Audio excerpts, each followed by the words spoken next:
International Women's Day is a global day to celebrate the achievements of women, past, present and future.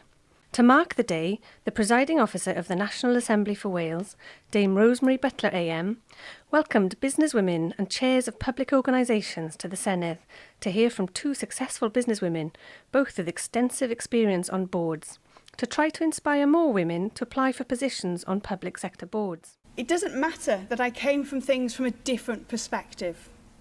because having a different perspective and a different view is sometimes the most powerful thing within an organisation. I think you should go for it, because only then will we get more women in senior roles in public life and in all ranges of public life, and we'll make for a better representation of what is a diverse society.